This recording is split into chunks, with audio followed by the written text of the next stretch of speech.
G'day everyone, Matt Elder here, and today I'm going to review turning this Fire Rescue First Responder LEGO set 42075 into this Great Ball Contraption module. The second part of this video has a time-lapse breakdown and build of this. First, you might be wondering, what exactly is this I'm looking at, and what does it do?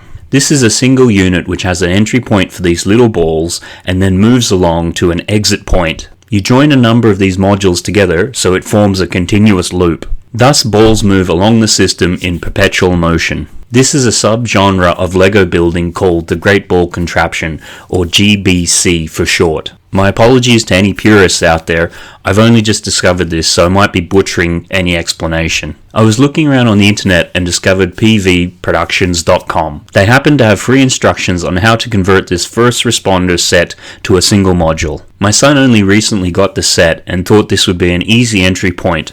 He was also very excited at the idea. We have some of the larger Technic sets PV Productions make into more elaborate GBCs, so thought this would be a good chance to see the quality of their instructions. Their instructions were reasonably easy to follow, although a couple of steps weren't super clear. This build is probably a medium Technic challenge. Rather than constantly having to feed balls in, you can bring this boom piece across. Thus the motion will continue with a set number of balls in it and is quite rhythmic to watch. Now for the time lapse on how the model was broken down and built. First up, we must break down the Fire Rescue First Responder vehicle. I have a trade screw box and some plastic bowls off to the side to sort pieces into. This just helps when building the model to find pieces rapidly, as this isn't exactly coming in the standard numbered bags out of the box. I'm always amazed how people can come up with alternative mock models with the fixed number of pieces in a given set. I would love to know the thought process, or what critical elements of the build get done first. This even manages to use the engine blocks and the pistons.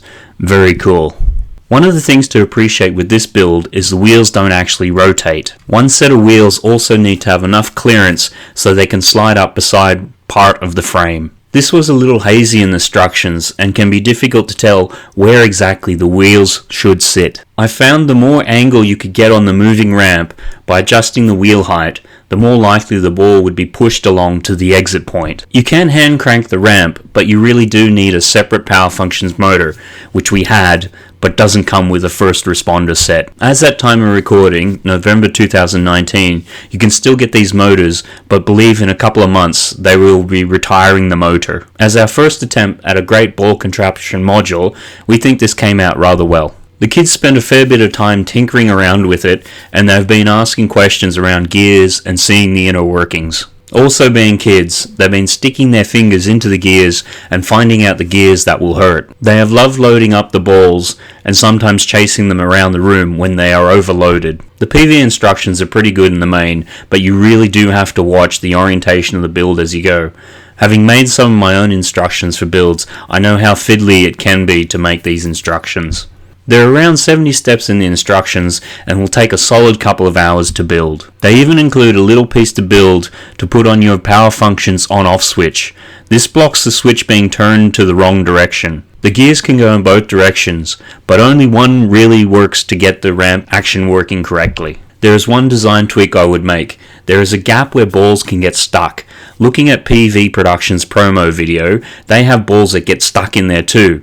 It just creates a little pocket where the balls can sit and restrict the general flow across the module. I discovered you can just roll this piece over here on either side and it creates enough of the barrier, balls can't get stuck in there anymore. PV Productions also password lock the PDF file. While I get this in terms of protecting their IP and the time and effort that goes into these, every page has your email address on it and it is a little annoying. I also found my Chrome downloader manager corrupted the PDF, so I had to download the file normally. First time I've run into that problem. This was fun to do and really got the kids excited and engaged. We'll be checking out more of PV Productions instructions and more of these Great Ball Contraption modules. That's it for another video, and please give a like if you found useful. Here are some other videos you might find interesting. You'd be a superstar if you subscribed or shared this video, as it helps us keep producing more videos. Happy building until next time when we talk about all things LEGO.